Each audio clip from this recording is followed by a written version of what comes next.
Bismillahirrahmanirrahim. Assalamualaikum warahmatullahi wabarakatuh. Alhamdulillahi ala ihsanih wa syukru lahu ala taufiqihi wa amtinanihi wa asyhadu an la ilaha illallah wahdahu la syarika lahu ta'ziman li sya'nih wa asyhadu anna Muhammadan abduhu wa rasuluhu da'ila ridwanih. Allahumma salli alaihi wa ala alihi wa ashabi wa ikhwani. Para pemirsa yang dirahmati Allah Subhanahu wa taala, para ibu-ibu ya. Kajian Majelis Ta'lim Al-Ittiba. Pada kesempatan kali ini kita akan membahas tentang tafsir surat Al-Fatihah. Tafsir surat Al-Fatihah. Tentunya Al-Quran adalah kitab hudan, kitab petunjuk bagi kita semua. Hudal lil muttaqin, petunjuk bagi orang-orang yang bertakwa. Dan para ulama mengatakan Al-Quran adalah kitab kebahagiaan ya. Sejauh mana seseorang terikat dengan Al-Quran ya, sejauh mana perhatiannya semakin besar kepada Al-Quran, maka semakin besar pula kebahagiaan yang akan dia peroleh. Oleh karenanya Allah Subhanahu wa taala berfirman, "Inna hadzal Qur'ana yahdi lillati hiya aqwam." Sungguhnya Al-Quran ini memberi petunjuk kepada yang terlurus. Kemudian juga Allah Subhanahu wa taala juga berfirman, "Taha ma anzalna 'alaikal Qur'ana litashqa." Sungguhnya Al-Quran tidak kami turunkan kepada engkau wahai Muhammad litashqa, agar engkau sengsara ya, tetapi agar engkau bahagia. Maka Al-Quran diturunkan untuk mendatangkan kebahagiaan bagi orang-orang yang beriman kepadanya, membacanya, terus memahami maknanya dan berusaha mengamalkannya dalam kehidupan sehari-hari. Demikian juga Allah Subhanahu wa taala berfirman, "Wa nunazzilu minal Qur'ani ma huwa syifaa" ya, wa rahmatul lil mu'minin ya. Sungguhnya kami turunkan Al-Quran yang merupakan syifa, obat ya, dan rahmat bagi kaum mukminin. Demikian dalam ayat yang lain kata Allah Subhanahu wa taala, "Wa syifaa'un lima fis sudur." Al-Quran merupakan obat bagi apa yang ada dalam hati ya. Oleh karenanya ayat-ayat ini semua menunjukkan bahwasanya seorang bahagia dunia dan akhirat tergantung pada keseriusan dia dalam mempelajari Al-Quran, baik dari sisi membaca ya, tilawatan, baik atau qiraatan, membaca, kemudian baik dalam sisi tafahuman, berusaha untuk memahami, atau tadabburan, berusaha untuk mentadaburi ya, kemudian amalan, yang penting juga, yang paling penting adalah bagaimana mengamalkan Al-Quran itu sendiri.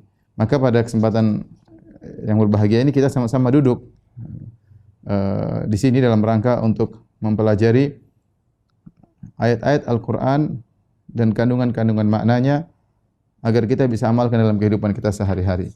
Dan surat yang akan kita bahas pada kesempatan kali ini adalah surat yang pertama dalam mushaf, yaitu surat Al-Fatihah. Surat Al-Fatihah.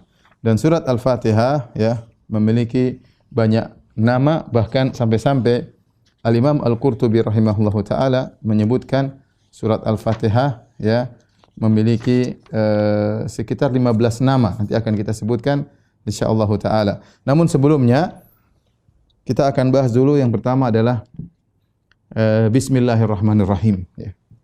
Bismillahirrahmanirrahim. Bismillahirrahmanirrahim. Di sini ada khilaf di kalangan para ulama, khilaf ya. Secara umum disebut oleh Al-Qurtubi rahimahullah menjadi 3 pendapat ya. Khilaf ya di kalangan para ulama.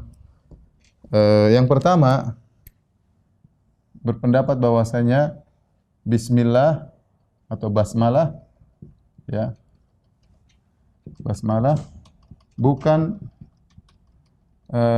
termasuk ayat dalam Al-Fatihah. Dalam Al-Fatihah, dalam surat Al-Fatihah ya. Kemudian pendapat yang kedua, ini pendapat Ibnu Mubarak, basmalah yaitu Bismillahirrahmanirrahim adalah ayat pertama pada semua surat, ya.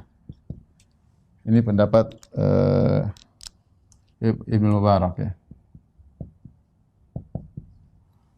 Adapun ini pendapat jumhur, ini pendapat Malikiyah, kemudian Al-Hanafiyah, kemudian Al-Hanabilah ya. Dan banyak diriwayatkan oleh Ibnu Jarir, diriwayatkan oleh Al-Qurtubi, banyak. Adapun ini pendapat Ibnu Mubarak. Kemudian yang ketiga, pendapat yang ketiga bahwasanya basmalah ya adalah ayat pertama dari surat Al-Fatihah. Al-Fatihah, bukan dari seluruh surat, dan ini pendapat Al-Imam Asy-Syafi'i rahimahullahu taala. Syafi'i rahimahullahu taala. Perhatikan dalam Al-Qur'an bismillah, dalam Al-Qur'an bismillah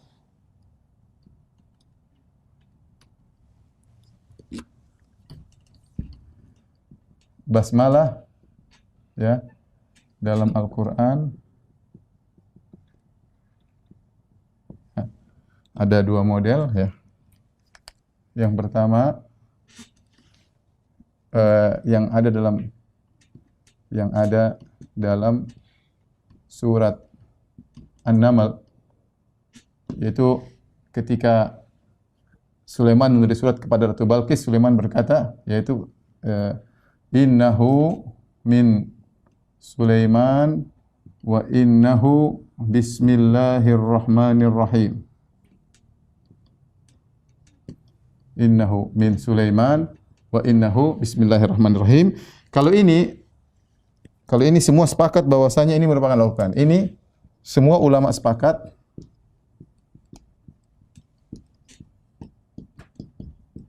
bahwa basmalah ini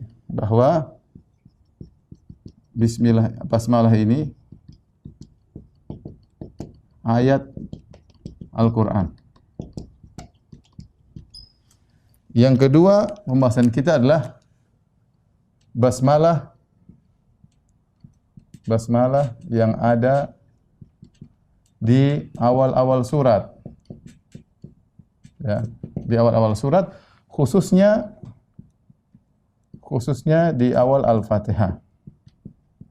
Awal Al-Fatihah.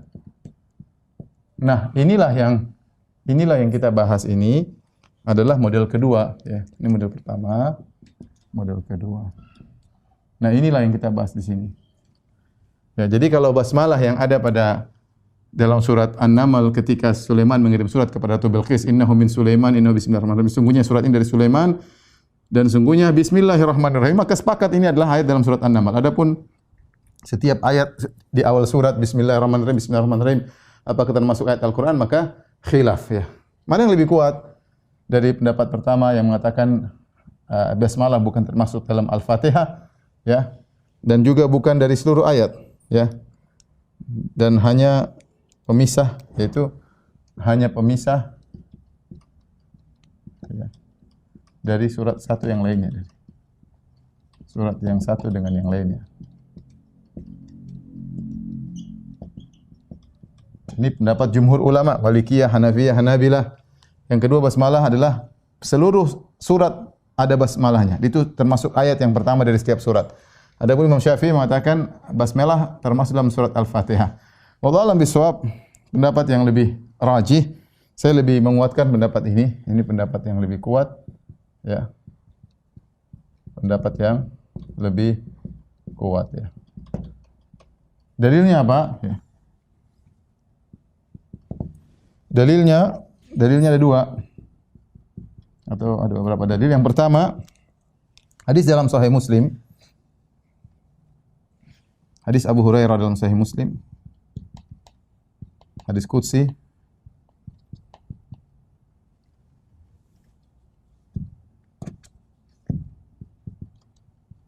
di mana Nabi sallallahu alaihi wasallam meriwayatkan dari Allah Subhanahu wa taala, kata Allah Subhanahu wa taala, qasamtu sholata baini wa baina abdi nisfain. Kata Allah Subhanahu wa taala, qala ta'ala, Allah berfirman dalam hadis qudsi, qasamtu as-sholata baini wa baina abdi nisfain. Ya, kata Allah Subhanahu wa taala, aku membagi as-salat. As-salat maknanya adalah surat Al-Fatihah. Ini as-salat maksudnya surat Al-Fatihah. Wali abdi ma sa'al, dan bagi hambaku apa yang dia minta. Kemudian kata Allah Subhanahu wa taala, "Fa idza qala abdi wa idza qala abdi wa idza qala wa idza qala abdi alhamdulillahi rabbil alamin."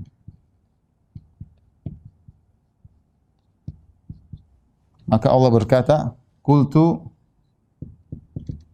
hamidani abdi." Hambaku memujiku. Wa idza qala Ar-Rahmanir Rahim, ya. Maka Allah berkata, "Asna alayya abdi." Hambaku menyanjungku. Wa idza qala, jika hambaku berkata, "Maliki yaumiddin,"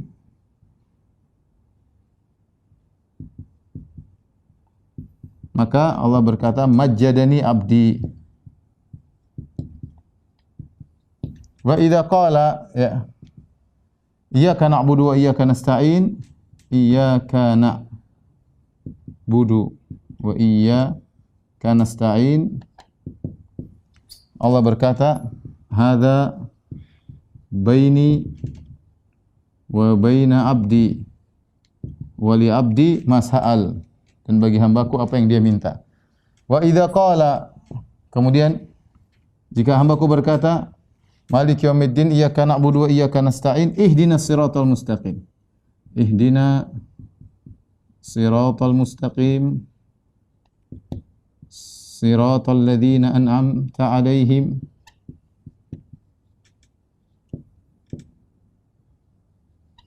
ghairil maghdubi 'alaihim waladdallin. Baik. Kata Allah, "Hadza li abdi, hadza li abdi." Ini untuk hambaku.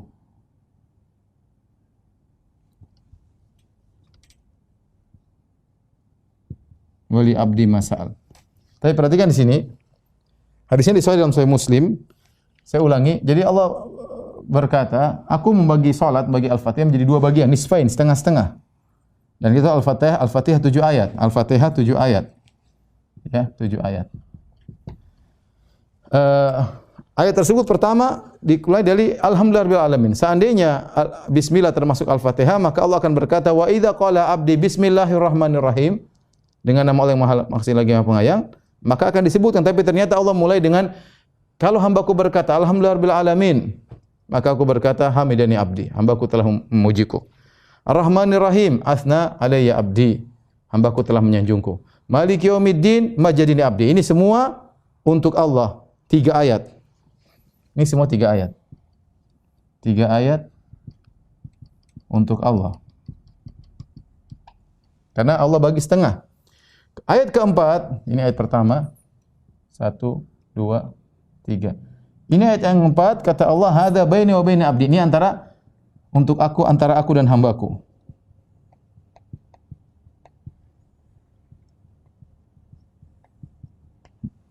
Kemudian setelah itu 3 ayat berikutnya, ihdinas siratal mustaqim, ayat ke-5.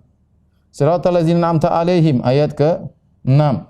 Ghairil maghdubi 'alaihim waladdallin, ayat ke-7. Ini ayat ke-5, ayat ke-6, ayat ke-7. Ini menurut pembagian mereka, sehingga Al-Fatihah 7 ayat dan 3 ayat untuk Allah, 3 ayat untuk hamba, karena ini semua permintaan. Ya Allah, tunjukkan kami jalan yang lurus, yaitu jalan yang orang-orang yang kau berikmati kepada mereka, bukan jalan orang-orang yang kau murkai atau yang kau sesatkan. Hadza li abdi, ini adalah untuk hamba. Ini 3 ayat untuk Allah. Taib. Ini dalil yang sangat kuat yang menunjukkan bahwasanya bismillah bukan termasuk di Al-Fatihah. Dalil yang kedua yaitu secara logika, ini pendapat Al-Qurtubi, logika, ya, bahwasanya seluruh ayat dalam Al-Qur'an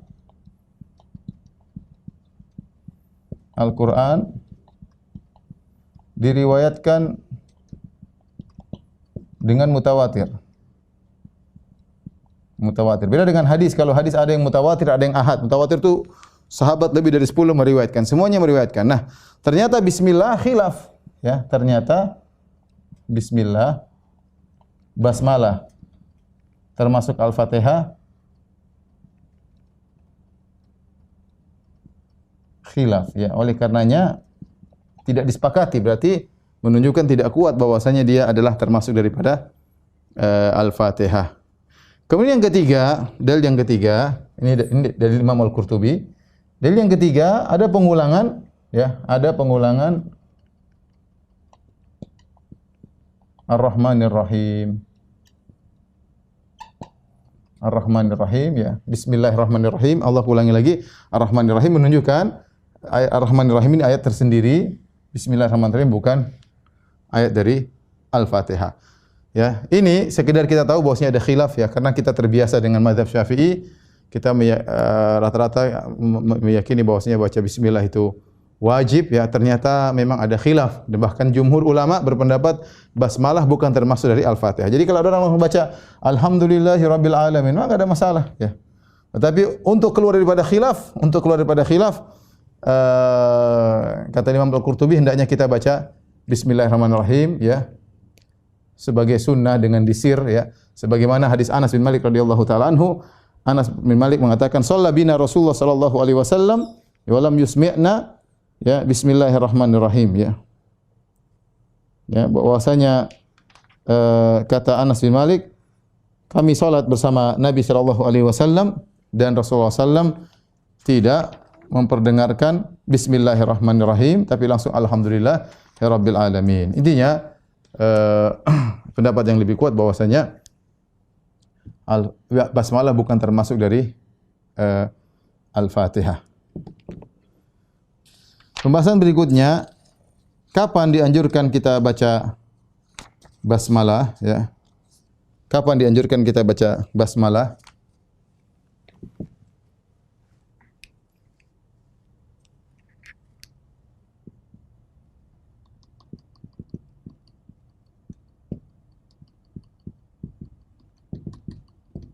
Bismillahirrahmanirrahim. Jangan baca basmalah. Enggak, basmalah ini maksudnya bismillahirrahmanirrahim ya. Seperti haifalah maksudnya hayya 'alal falah ya. Haisalah maksudnya hayya 'alas shalah. Hauqalah maksudnya la haula wala quwata illa billah. Ini singkatan yang di para istilah fuqaha mereka menyingkat. Jadi basmalah maksudnya bismillah. Bismillahirrahmanirrahim. Kapan dianjurkan baca basmalah? Ya. Secara umum segala urusan penting hendaknya dibuka dengan basmalah. Hendaknya dibuka dengan basmalah.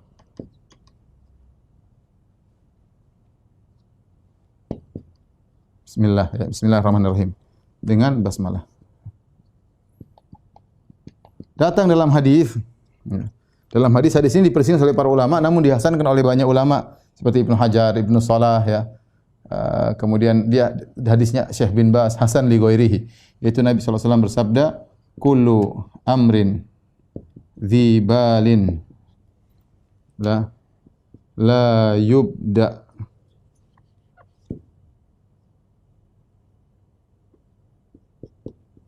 fihi bi basmalah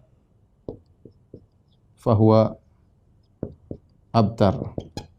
Kata Nabi sallallahu alaihi wasallam, seluruh perkara yang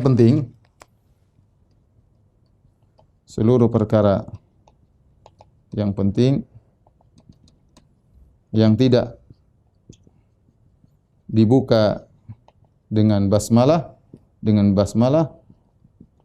maka terputus. Karena basmalah adalah kalimat keberkahan. Jadi segala perkara penting jangan lupa kita bismillah. Bismillahirrahmanirrahim. Bismillah. Ya, secara umum. Ya, hadisnya hasan li ghairihi. Ya, hadis hasan li ghairihi. Hadis hasan li ghairihi. Baik.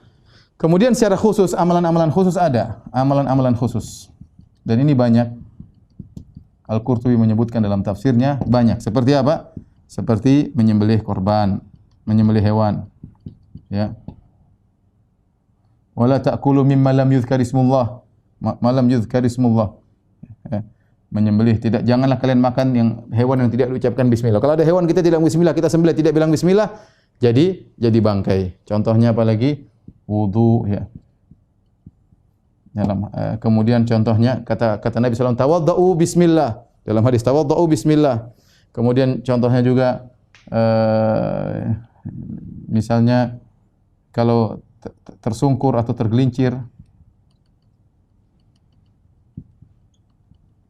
Dan ini banyak orang salah, ya. Dalam hadis mereka kalau tersungkur atau tergelincir mereka bilang innalillahi wa inna ilaihi raji'un. Benar dari sisi satu bahwasanya itulah musibah, ya. Tapi dari sisi lain bahwasanya dianjurkan untuk bilang basmalah, ya, sebagaimana datang dalam hadis, ya. Dalam riwayat dari Nabi sallallahu alaihi wasallam, ya, qala Rasulullah SAW bersabda, "Idza atharat bika dabbatu," jika jatuh hewan, fala taqul ta'isa syaitan. Jangan bilang celaka syaitan. Fa innahu yata'adhamu hatta yasira mithlal bait. Maka jadilah syaitan menjadi besar sampai seperti rumah.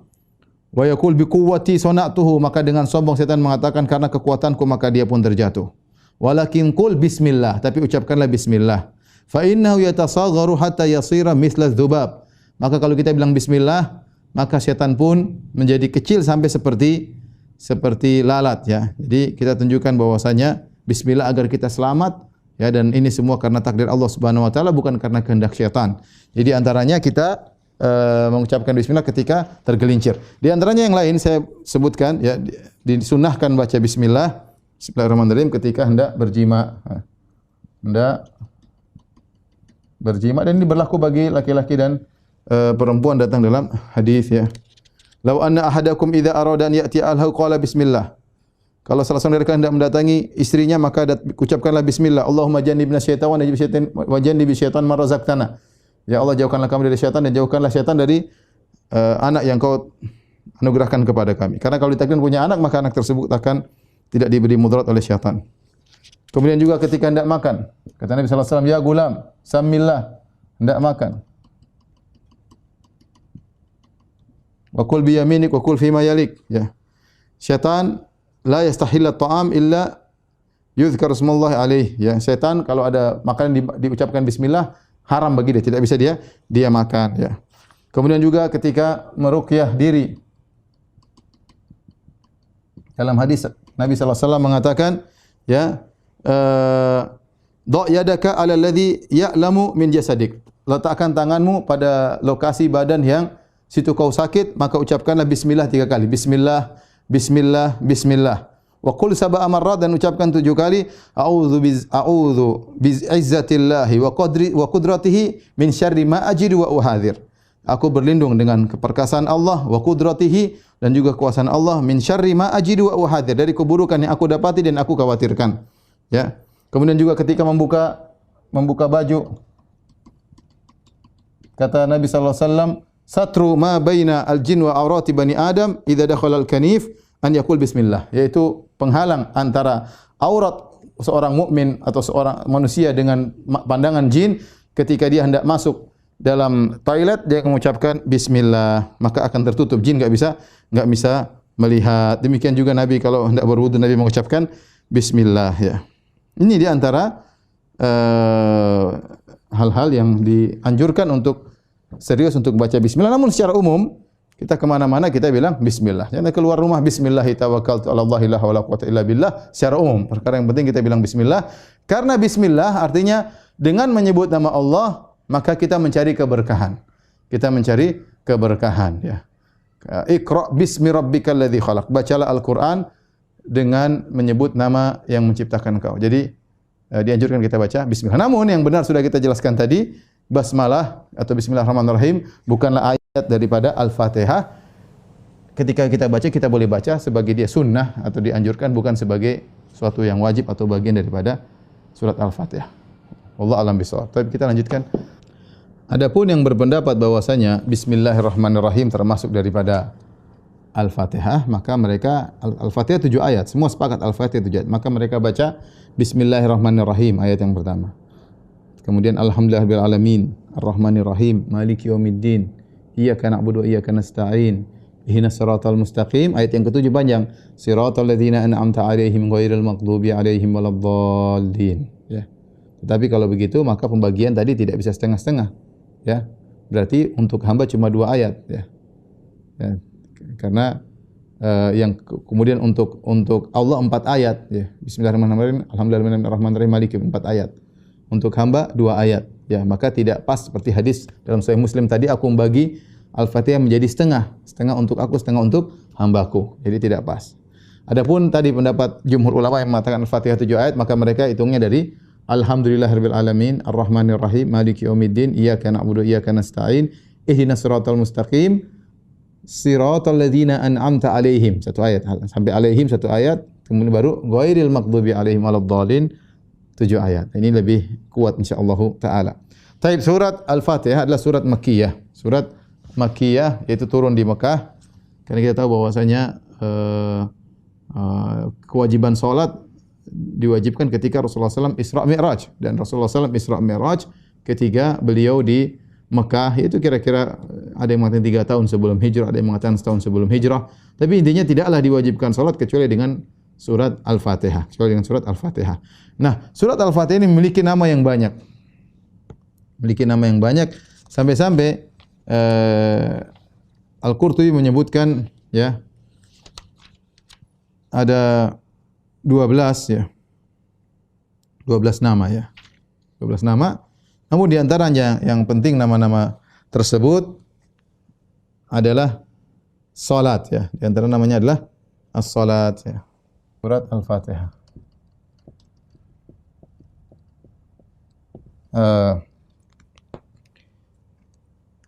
Surat Makkiyah. Makkiyah sudah kita jelaskan, yaitu yang turun di sebelum Nabi berhijrah, yaitu turun sebelum, dan ini ijma ulama, sepakat ulama.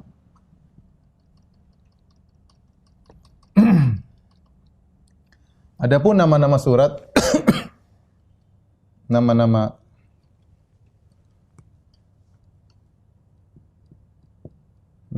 surat Al-Fatihah di antaranya ya banyak ya. Saya sebutnya di antaranya namanya as-salat. Tadi dalam hadis qasamtu salat. Qasamtu salat ya. Nabi mengatakan, Allah dalam hadis qudsi, aku membagi salat. Salat maksudnya Al-Fatihah. Kenapa disebut salat? Karena salat tidak sah ya. Tidak sah kecuali dengan Al-Fatihah.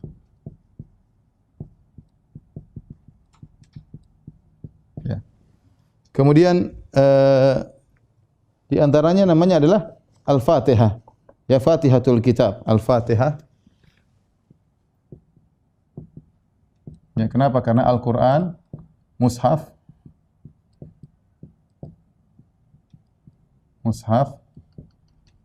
dimulai dengan Al-Fatihah, dimulai. Al-Fatihah pembuka, artinya dibuka dengan Al-Fatihah. Al-Fatihah. Maka dia adalah surat pembuka. Kemudian di antaranya adalah Ummul Kitab. Ummul Kitab artinya induknya Al-Quran. Induknya Al-Quran. Kenapa dikatakan demikian? Karena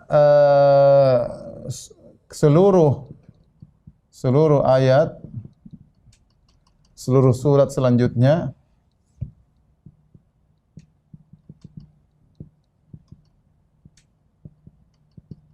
seakan-akan ya merupakan penjelas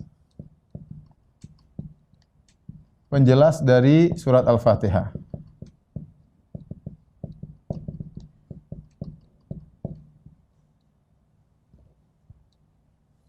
Ya. Jadi semua surat-surat selanjutnya, surat Al-Baqarah, surat Al-Imran, surat An-Nisa, ya, semuanya adalah penjelas daripada Al-Qur'an. Disebut juga dengan surat Alhamdu. Alhamdu. Kenapa? Karena dibuka ayat pertama Alhamdulillahi Rabbil Alamin. Alhamdu. Maka disebut dengan surat Alhamdu. Di antara namanya adalah Sab' al-Mathani.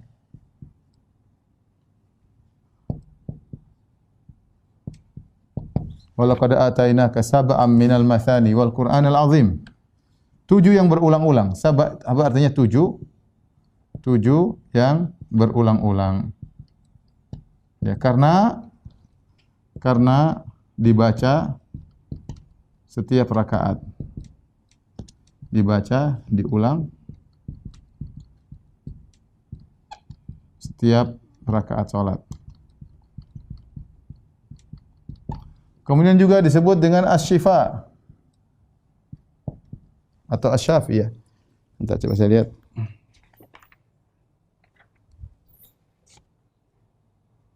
Alhamdulillah kitab, umul Quran, al-mathani, al-Quran, asy-syifa ya. Asy-syifa, Fatihatul Kitab, syifaun min kulli summin ya. Ya, yang penting adalah sebut juga asy-syifa, artinya obat ya. Karena Al-Fatihah ya bisa mengobati dengan izin Allah. Atau bisa menjadi sebab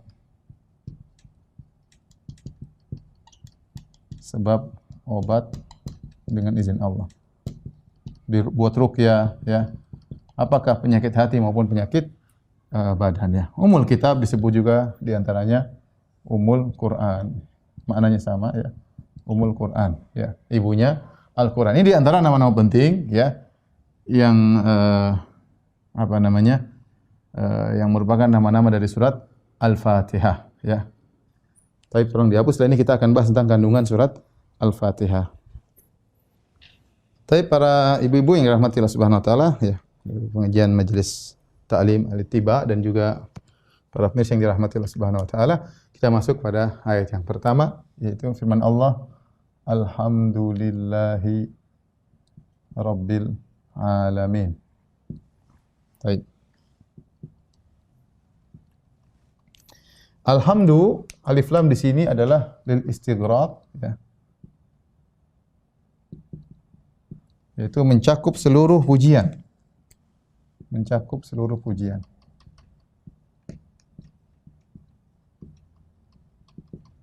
Baik. Kemudian alhamdu ya artinya adalah pujian disertai kecintaan. Berbeda dengan al-madah. Berbeda dengan al-madah. Al-madah itu bisa jadi memuji tanpa mencintai.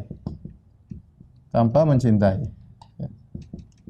Banyak kita kadang memuji musuh, orang itu hebat, musuh itu memang luar biasa, tapi kita tidak mencintainya. Kita tidak mencintainya. Maka alhamdulillah adalah pujian disertai dengan kecintaan, dan ini mengajarkan kepada kita, hendaknya kita ketika memuji Allah dengan menumbuhkan kecintaan. Hendaknya ketika kita memuji Allah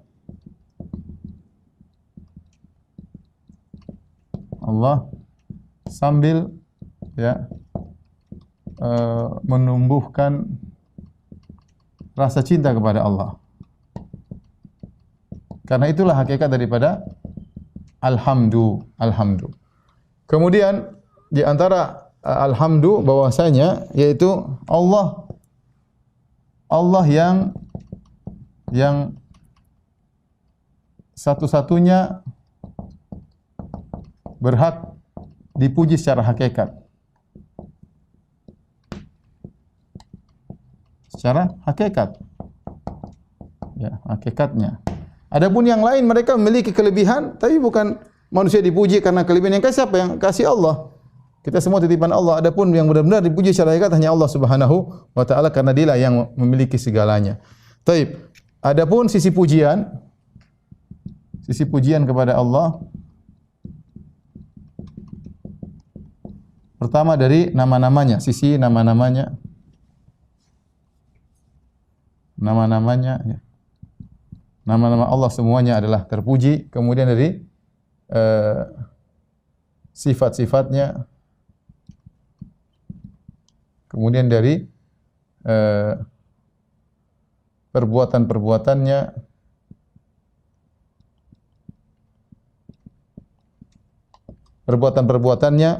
cuma terbagi menjadi dua, yaitu al-fadl, kemudian al-adl. Yaitu Allah beri nikmat karena karunia Allah, yaitu Allah beri nikmat karena karunia-Nya. Allah menghukum, ya,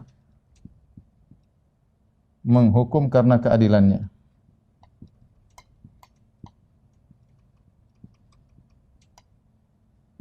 Ya. Jadi yang saya perlu ingatkan bahwasanya jangan kita memuji Allah hanya dari sisi kita dapat kenikmatan, ya. Bukan.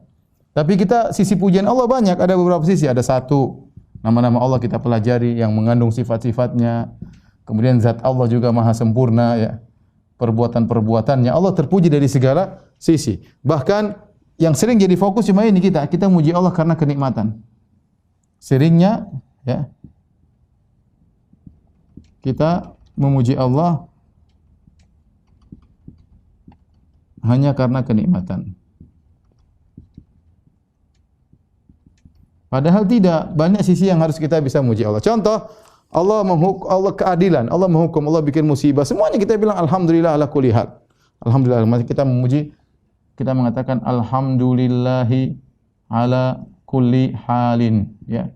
Karena kita tahu di balik semua yang Allah perbuat, yang Allah tetapkan, semuanya pasti ada hikmahnya. Maka Allah maha terpuji dari segala sisi, ya, dari segala sisi, ya.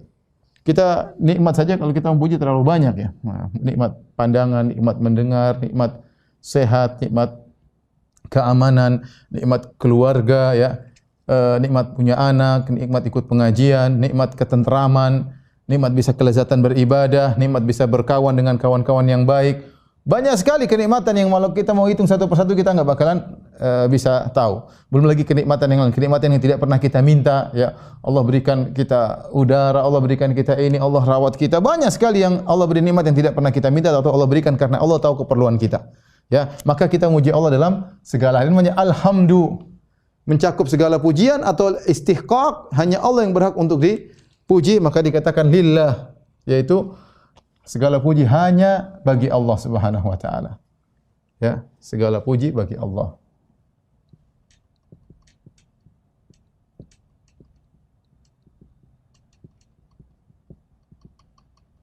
Kemudian alhamdulillahi rabbil alamin. Rabbil alamin. Ya. Al-alamin, alamin adalah makhluk. Al-alamin adalah makhluk, yaitu semua selain Allah. Dalam kurung makhluk-makhluk. Semua makhluk adalah al-alamin, malaikat, manusia, jin, ya, hewan, serangga, semuanya, ya. Jin saleh, syaitan, semuanya Allah adalah Rabb-nya. Rabb artinya adalah sebagaimana pernah kita bahas dalam syarah Asmaul Husna. Rabb artinya adalah pengatur, pencipta, kemudian pemilik, kemudian pengatur, ya. Secara umum kita Rabb dari tarbiyah, yaitu yang mengurusi seluruh makhluk. Semua yang alam semesta ini yang ngurusi Allah. Baik benda mati maupun benda hidup, ya, manusia, hewan. Bukan cuma kita aja yang diurusin. Langit, innallaha yumsikus samawati wal ardu alla tazula. Allah megang langit dan bumi agar tidak hilang. Semuanya diurus oleh Allah Subhanahu wa taala. Alhamdulillahirabbil alamin. Segala puji bagi Allah pemilik alam semesta, ya. Alamin maksudnya selain Allah, itu alam semesta. Allah yang menciptakan, Allah yang memiliki, Allah yang mengatur, itu Allah yang mengurusi ini semua, ya. Ini yang perlu alhamdulillah. Ini kita tafsir secara singkat. Kemudian Allah Subhanahu wa taala berfirman, Ar-Rahman Ar-Rahim. Maha pengasih lagi Maha penyayang. Kalau bahasa kita lah Ar-Rahman, Ar-Rahman ini dari wazan fa'lan. Sighah mubalaghah yang menunjukkan bahwasanya, yang menunjukkan besarnya dan luasnya rahmat Allah. Ya. Rahmat Allah sangat luas ya. Di antaranya Allah mengatakan Rabbana wasi'ta kulla syai'in rahmatan wa ilma. Wasi'ta kulla syai'in rahmatan wa ilma. Ya Allah, rahmat-Mu meliputi segala sesuatu. Wa rahmati wasi'at kulla syai'. Wa rahmati wasi'at kulla syai'. Segala rahmatku meliputi segala sesuatu. Allah maha rahmat ya. Allah maha rahmat. Maha pengasih lagi maha penyayang. Itu namanya Ar-Rahman. Ar-Rahman ya. Adapun Ar-Rahim berkaitan dengan Allah menyampaikan rahmat tersebut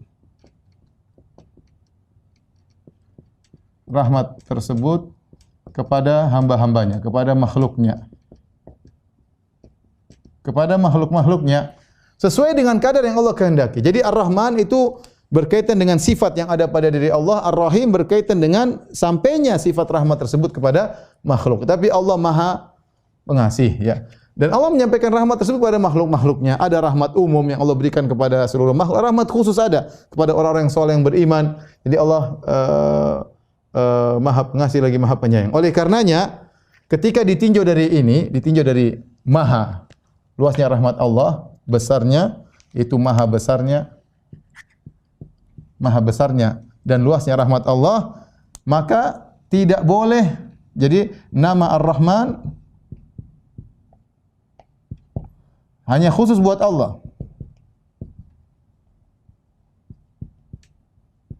Ya, karena maknanya mengandung rahmat yang luar biasa dan tidak ada yang memiliki sifat seperti ini.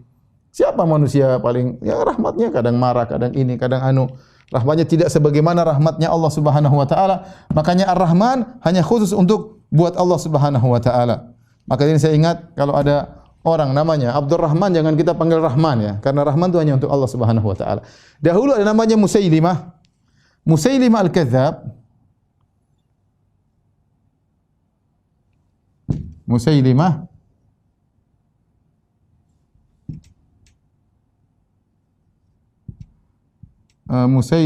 ya, dia menamakan dirinya dengan Rahmanul Yamamah. Dia adalah Rahmannya Al-Yamamah, yaitu suatu tempat yang disebut terjadi perang namanya Perang Ma'rakatul Yamamah. Di tempatnya Musailimah. Nah, dia menamakan dirinya dengan Rahmanul Yamamah. Itu Rahmannya Muhammad, saya Rahmanul Yamamah, kata dia. Maka orang-orang menamakan dia dengan Al-Kadzdzab, sang pendusta. Karena dia tidak cocok, dia ngaku sebagai nabi, Musailimah ngaku sebagai nabi, dia mengatakan dia Muhammad, ya udah, engkau nabi saya juga nabi ya.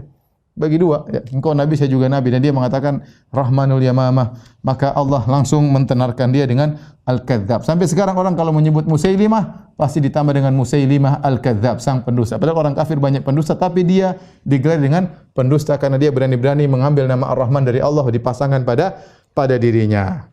Adapun Ar-Rahim, maka Rahim boleh nama manusia. Allah sebut tentang sifat Nabi Muhammad SAW, bil mu'minina raufur rahim. Ya, bahwasanya Nabi SAW itu rahim, sayang kepada orang-orang beriman. Laqad ja'akum rasulun min anfusikum azizun 'alaihi ma anittum harisun 'alaikum bil mu'minina raufur rahim.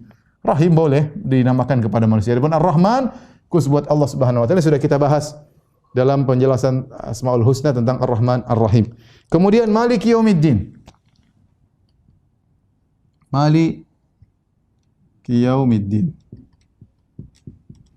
Malik, kalau secara bahasa Malik artinya pemilik. Dalam qiraah yang lain disebut dengan Malik. Malik.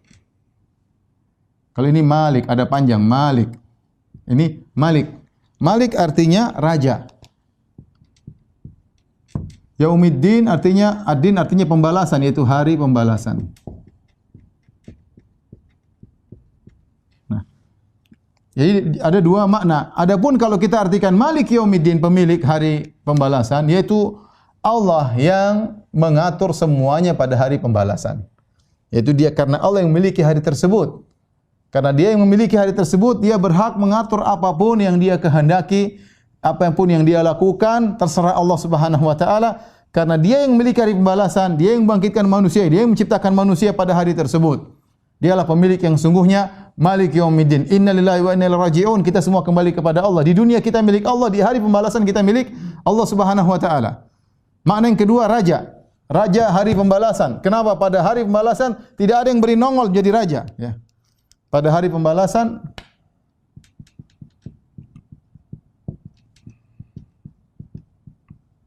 tidak ada satu raja dunia pun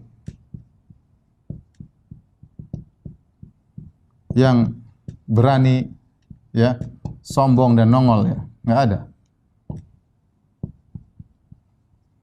Kata Allah Subhanahu wa taala, "Anal Malik." Dalam hadis kata Allah Subhanahu wa taala, "Anal Malik." Anad Dayyan, aina mulukul ard. Pada hari kiamat kelak. Kata Allah Subhanahu wa taala, aku adalah sang raja. Mana raja-raja dunia? Aina mulukul ard? Enggak ada yang berani.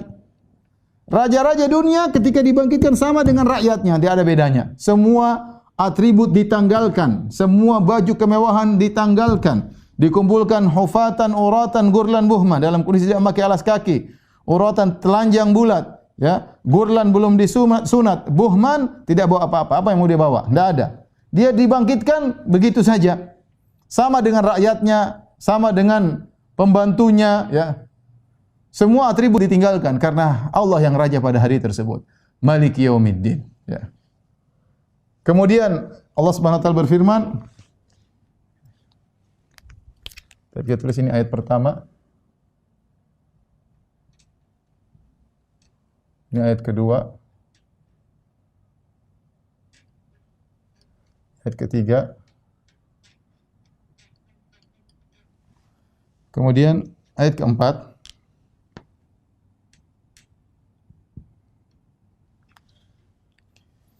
Iyyaka na'budu wa iyyaka nasta'in.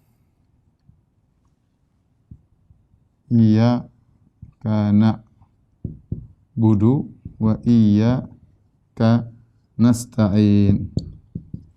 Artinya hanya kepada Engkau kami mohon pertolongan, hanya kepada Engkau kami beribadah, dan hanya kepada Engkau kami pertolongan. Minta pertolongan. Hanya kepada Engkau. Hanya kepadamu kami beribadah. Hanya kepadamu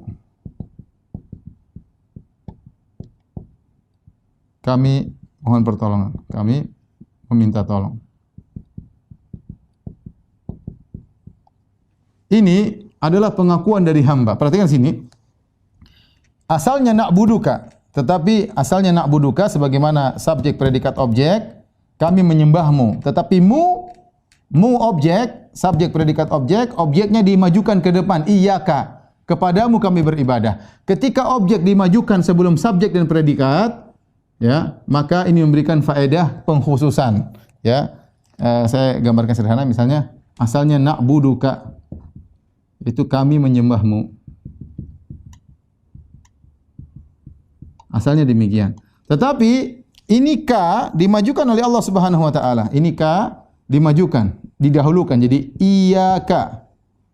Iyyaka na'budu, ya. Perhatikan sini. Asalnya na'buduka.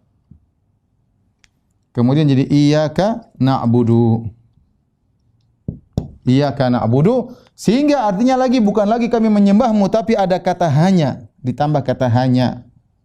Hanya kepadamu kami menyembah. Kami menyembah.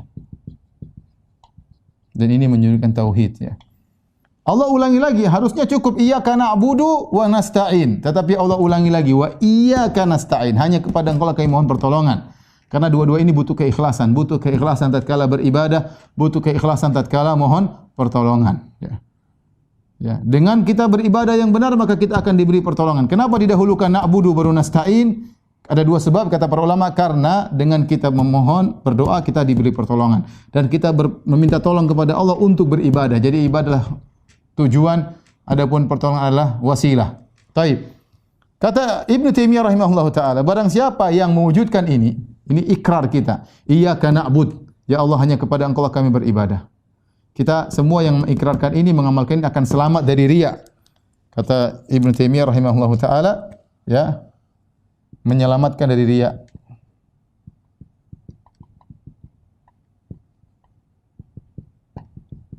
Adapun iyyaka nasta'in, hanya kepada Engkau kami mohon pertolongan, ya, maka ini menyelamatkan dari ujub. Kenapa bisa demikian? Karena ketika kita mengatakan hanya kepada Engkau kami beribadah ya Allah, artinya kita tidak meminta pujian, tidak meminta penyanjungan, tidak meminta dunia, tidak meminta penghormatan. Kita beribadah hanya kepada Engkau ya Allah, tidak mohon yang lainnya. Iyyaka nasta'in, dan hanya kepada Engkau lah kami mohon pertolongan, karena dengan pertolonganmu kami berhasil. Maka ini menyelamatkan seorang dari ujub. Orang tidak ada ujub karena dia tahu semua yang dia keberhasilan yang dapatkan semuanya adalah pertolongan dari Allah. Dengan dua ini, ikrar yang kita ucapkan setiap hari kepada Allah 17 kali paling tidak, minimal dalam sehari salat 5 waktu, kita akan selamat dari dia, selamat dari ujub. Maka saya harapkan kepada diri saya dan juga kepada para pemirsa, ketika mengucapkan ayat ini benar-benar serius. Iyyaka na'bud wa iyyaka nasta'in. Taib, setelah itu kita lanjut ayat berikutnya. Ihdinas siratal mustaqim. Ihdinas siratal mustaqim. Ihdina, ya Allah berilah kami petunjuk. Ini adalah doa yang terbaik. Perhatikan ibu-ibu, ini adalah doa yang terbaik. Doa yang terbaik. Meminta hidayah. Kalau kita sudah dapat hidayah dari Allah, semuanya dimudahkan. Ya. Siratal mustaqim, jalan yang lurus, yaitu meminta jalan yang lurus. Jalan yang lurus maksudnya apa? Ada yang mengatakan Al-Quran, ada yang mengatakan Sunnah, ya, ada yang menunjukkan Islam, ya. Apa makna ihdinas siratal mustaqim? Makna tunjukkanlah kami jalan yang lurus. Makna tunjukkan kami jalan yang lurus.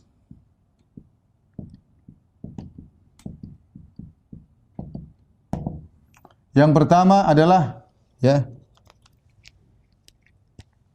jika kami belum lurus, belum di atas jalan yang lurus, maka tunjukkanlah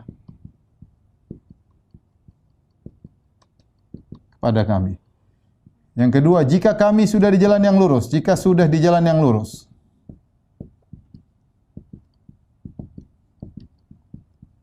maka kokohkanlah, maka tegarkanlah, yaitu istiqomahkanlah. Tegarkanlah. Dalam kurung istiqomah. Jika sudah istiqomah,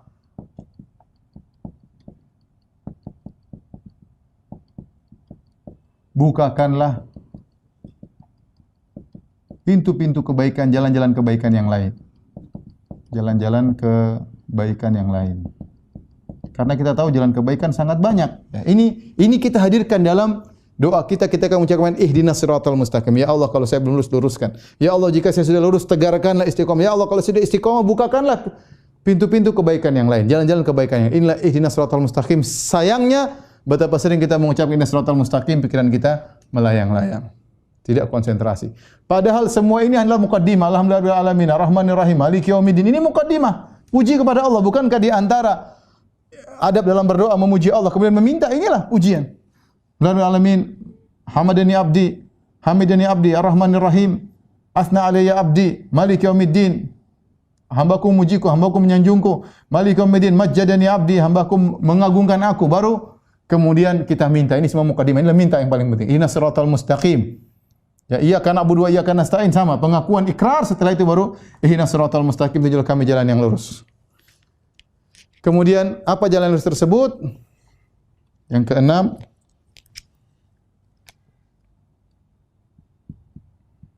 siratal ladzina an'amta 'alaihim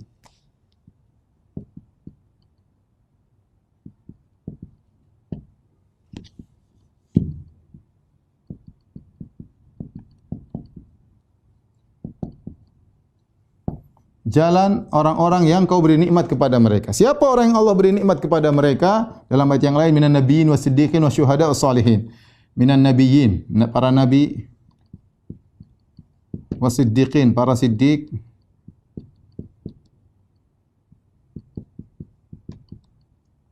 wasyuhada wasalihin, para syahid, para syahid,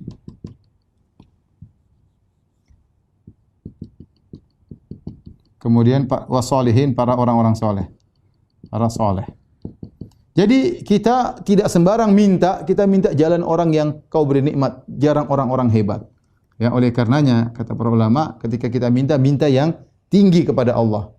Bukan jalan sembarang, bukan jalan orang tetangga, tidak, jalan Nabi yang tinggi. Kalau enggak jalan para siddiqin, orang-orang yang memiliki iman yang tinggi, para syuhada, para salihin. Kita ingat subhanallah, kita meminta kepada Allah permintaan yang agung. Ya Allah, tunjukkanlah kami jalan orang-orang tersebut. Kemudian yang terakhir, yang ketujuh, ghairil maghdubi alaihim waladhdallin, amin.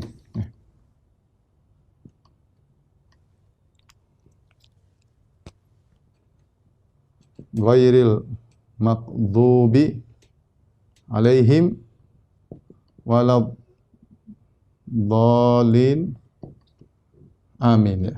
Baik. Bukan jalan orang-orang kau murkai. Siapa yang kau murkai di sini? Kata para ulama adalah Yahudi, di antaranya Yahudi. Kenapa dimurkai? Karena berilmu namun tidak mengamalkan.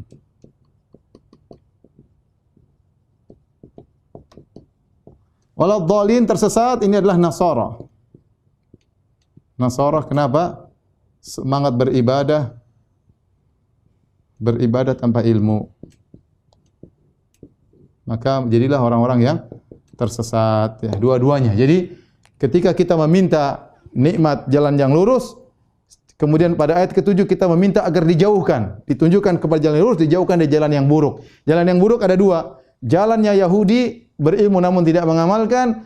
Jalan Nasara, yaitu semangat beribadah namun tidak punya ilmu, dan dua-duanya adalah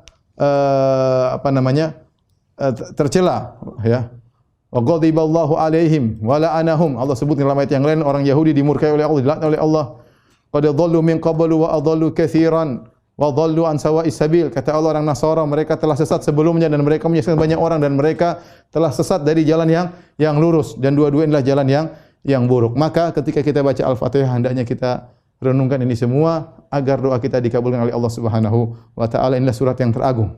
Lihat, dari sini kita tahu kenapa disebut dengan Ummul Kitab, induk Al-Qur'an, karena Al-Fatihah isinya mencakup sifat-sifat Allah. Ada tauhid uluhiyah, alhamdulillah hanya Allah yang berhak disembah. Saya lupa ini Allah di sini artinya yang berhak disembah, ya, Allah yang berhak disembah. Ya. Ada mencakup tauhid uluhiyah, tauhid rububiyah, tauhid asma wa sifat. Kemudian juga tentang rukun iman, iman kepada Allah. Kemudian Maliki Yaumiddin, ya, iman kepada hari akhirat, hari pembalasan. Kemudian ihdinas siratal mustaqim, jalan yang lurus, berarti jalan yang dituju kepada Rasul, berarti iman kepada Rasul, ya, iman kepada Rasul. Kemudian ini juga berkaitan dengan takdir, ya, bahwasanya kita meminta kepada Allah, ya, bahwasanya hidayah datang dari Allah Subhanahu wa taala, bukan seperti orang Qadariyah yang mengatakan Allah tidak turut campur, kita punya kegiatan sendiri. Kalau Allah tidak turut campur, kenapa kita minta hidayah kepada Allah Subhanahu wa taala? Ya, ini mencakup rukun-rukun iman yang disebutkan dalam surat Al-Fatihah. Inilah agungnya surat Al-Fatihah. Semoga ketika kita membaca Al-Fatihah dalam salat kita, kita bisa merenungkan makna-makna yang singkat ini, sehingga salat kita bisa menjadi lebih khusyuk. Wallahu ta'ala alam bisawab. Baik, demikian saja, pertanyaan sudah habis. Insyaallah kita lanjutkan 2 pekan lagi surat Al-Baqarah insyaallah taala. Jangan lupa diulang-ulang apa yang telah kita sampaikan agar kita lebih khusyuk dalam salat. Kalau antunna sekalian, ibu-ibu bisa khusyuk, saya juga dapat pahala karena saya telah menyampaikan ilmu yang mudah-mudahan bermanfaat bagi kita semua. Demikian wabillahi taufiq wal hidayah. Assalamualaikum warahmatullahi wabarakatuh. Subhanakallah bihamdika asyhadu an la ilaha illa anta astaghfiruka wa atubu ilaik.